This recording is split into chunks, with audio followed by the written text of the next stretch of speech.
Good morning all of student. आज हम लोग आरसीसी में अगली टॉपिक टी बीम या फ्लैंज बीम देखेंगे। टी बीम या फ्लैंज बीम देखेंगे। यूनिट 3 C 303 में फ्लैंज बीम की फ्लैंज बीम या टी बीम क्या होती है और उसका डिजाइन हम किस तरह से करेंगे। देखिए, एक तो रेक्टेंगुलर बीम होती है। तो रेक्टेंगुलर बीम जो आपने पढ़ी अब तक, चाहे सिंगली है डबली है, क्या होती है, यानी स्लैब उसके साथ मोनोलिथिक कंस्ट्रक्शन नहीं है। स्लैब उस बीम के साथ मोनोलिथिक कंस्ट्रक्शन नहीं है, यानी अकेली बीम है। जैसे लिंटल है तो वो रेक्टेंगुलर बीम है। इसी तरह से अगर हम स्लैब रूफ की बात करें तो वहां उसके नीचे अगर बीम है लेकिन स्लैब मोनोलिथिकली एक साथ कास्ट नहीं की गई है, प्रॉपरली बॉन्डेड नहीं है, तो उस केस में भी वो रेक्टेंगुलर बीम ही कहलाई जाएगी, टी बीम नहीं होगी। लेकिन अगर हम बात करें स्ट्रक्चरली या प्रैक्टिस में, तो सारी बीम जो है वो सारी आपकी एक तरह से फ्लैंज बीम या टी बीम है। फ्लैंज बीम भी बोल सकते हो, क्योंकि आपको पता है, जैसे आपने 100 में पढ़ा है कि जब एक आई सेक्शन होता है उसके टॉप एंड बॉटम को अपन बोलते हैं फ्लैंज और बीच को वेब बोलते हैं। तो उसी तरह से इसको हम बोल रहे हैं फ्लैंज सेक्शन या फ्लैंज बीम, और जनरल भाषा में इसको टी बीम या एल बीम भी बोल सकते हैं। तो यानी टी बीम या एल बीम वह बीम जो स्लैब और बीम एक साथ मोनोलिथिकल कास्टिंग की जाए, या अगर कास्टिंग नहीं हो तो यहां पर ये स्लैब और बीम का प्रॉपरली बॉन्डेड हो और शियर रीइंफोर्समेंट प्रोवाइड करे जो स्लैब और बीम को एंकर करे, और एक तरह से आपकी जो 1/3 रीइंफोर्समेंट का जो कोड का क्लाज है कि अगर ये मेन रीइंफोर्समेंट स्लैब का इस बीम के पैरेलल हो तो ट्रांसफर रीइंफोर्समेंट मिड स्पान के 60% से कम नहीं हो। इस तरह से आईएस कोड ये 3 बातें बोल रहे हैं। उनके अनुसार से बीम कहलाई जाएगी फ्लैंज बीम या टी बीम या एल सेक्शन या आपका फ्लैंज एल सेक्शन। अब अगर मैं ऐसे क्रॉस सेक्शन काट लूँ बीम स्लैब का, कोई बहुत सारा बड़ा होल है, ये है, फिर हैचिंग मैंने कंटिन्यूटी दिखाई, और भी बहुत सारी बीम है ऐसे 3-3 मीटर के सेंटर से सेंटर।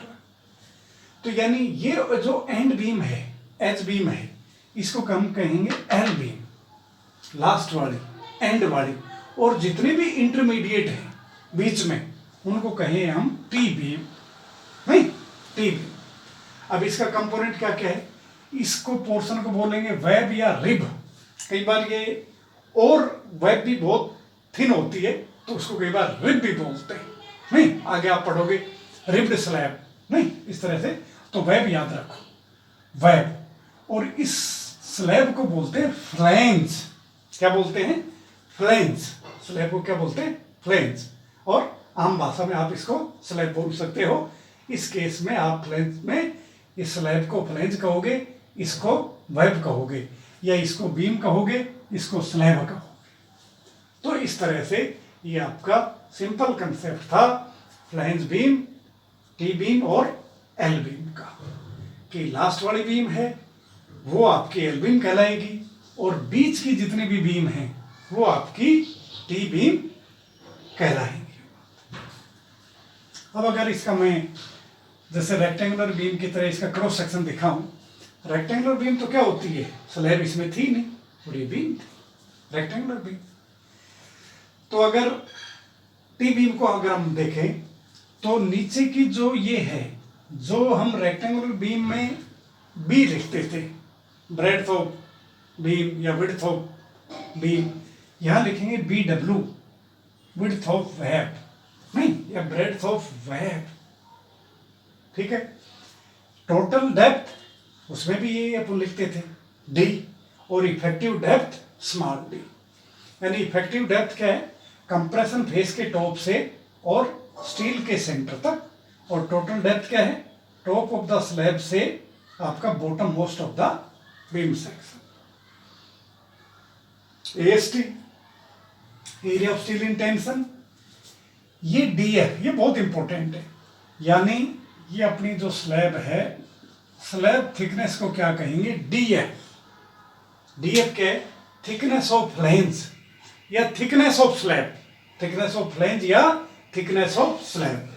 ये BF क्या है, effective width of flange, width of flange नहीं, effective width of flange BF, और ये BW, और ये डेप्थ ऑफ वेब। तो इसमें 3 टर्म इंपॉर्टेंट है, DF, BF और BW।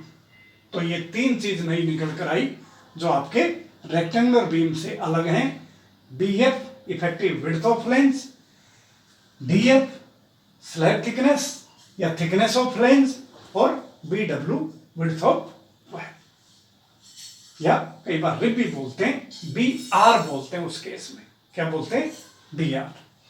अब अगर ये डेप्थ की बात करें तो इसमें भी स्पान बटे 12 से स्पान बटे 15, रेक्टेंगुलर बीम में भी 3 ले सकते हो, नहीं तो स्पान बटे 10 से स्पान बटे 12 ले सकते हो। और अगर हम देखें ये वाली BW, ये 1/3 से 2/3 ऑफ द डेप्थ, और रेक्टेंगुलर बीम में इसको हाफ ले लेते D/2, तो 1/3 से 2/3 ऑफ द डेप्थ।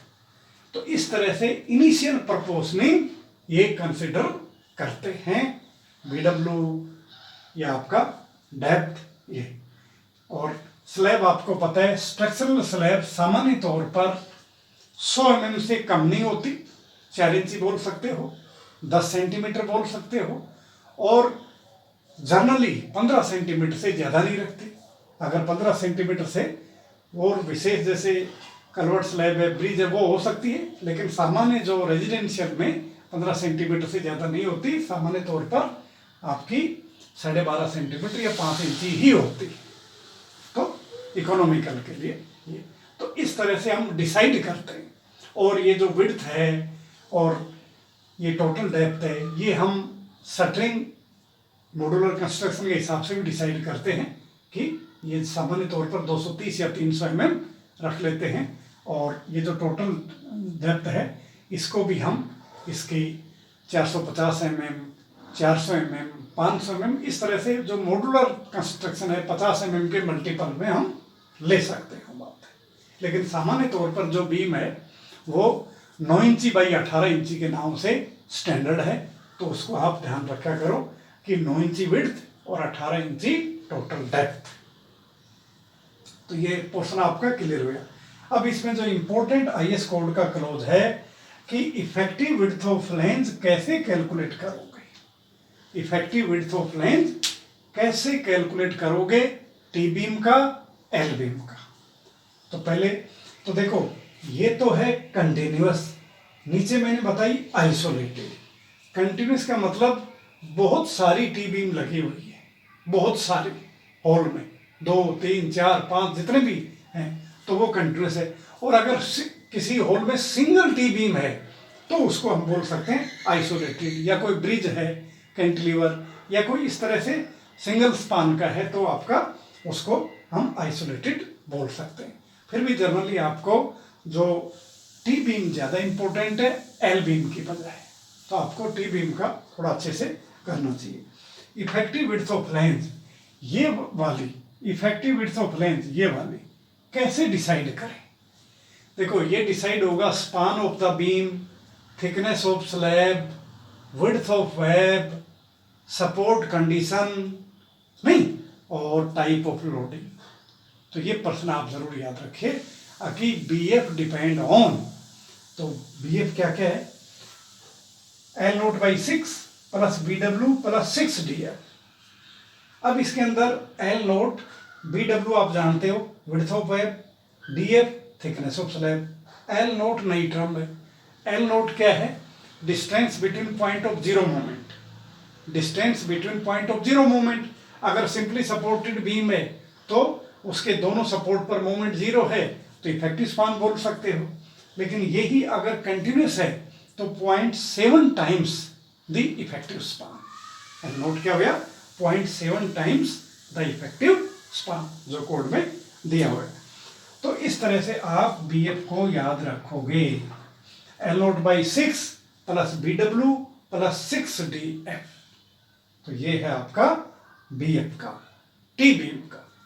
इसी तरह से कंटिन्यूस L बीम है तो BF क्या? L0/12 plus BW plus 3DF। यानी इसमें भी वही है, distance between point of zero moment या point of contraflexure, width of web और थिकनेस ऑफ फ्लेंज या स्लैब थिकनेस। अब लास्ट बात करते हैं कि आइसोलेटेड T बीम हो या आइसोलेटेड L बीम हो तो उसकी BF कैसे डिसाइड करोगे? आइसोलेटेड T बीम में क्या है? L0/B प्लस 4 प्लस BW ये। और अगर L बीम है तो सिर्फ अंतर क्या है? 0.5 L0 upon L0/B plus 4 plus BW। यानी इसमें 0.5 और ऐड हो जाएगा अगर L बीम है। अब इसके अंदर L0 आप जानते हो, BW जानते हो, B है एक्चुअल विड्थ ऑफ फ्लेंज। अगर मान लो ये आपकी ये है आइसोलेटेड तो ये आपकी BF की बजाय B हो जाएगी एक्चुअल विड्थ, और ये जो कैलकुलेट होगी ये होगी effective width of the flange. तो इस तरह से IS कोड में ये बहुत इंपॉर्टेंट है अगर T बीम के शुरुआत में कि BF कैसे डिसाइड करोगे, किन किन बातों पर डिपेंडेंट है, BW कैसे डिसाइड करोगे, DF क्या होता है, और T बीम का MOR ज़्यादा इसलिए है कि एक तरह से आपको बताया, पहले भी बताया कि न्यूट्रल एक्सिस से ऊपर कंप्रेशन, नीचे टेंशन। तो रेक्टेंगुलर बीम में तो सिर्फ कंक्रीट एरिया इतना ही है, इसमें concrete large concrete area on compression side, तो इसका मतलब इसका MOR ज़्यादा है। ठीक है, टेंशन में कंक्रीट को अपन नेगलेक्ट मानते हैं, लेकिन अगर ये ही ऐसी बीम हो जिस पर जो फ्लैंज टेंशन साइड हो तो उस बीम को डिजाइन करेंगे एज ए रेक्टेंगुलर बीम, ना कि T बीम की तरह डिजाइन करें। अब IS कोड क्या कहता है? सपोज करो मान लो ये है तो T बीम का BF इससे लेंगे, लेकिन BF मैक्सिमम कितना हो सकता है?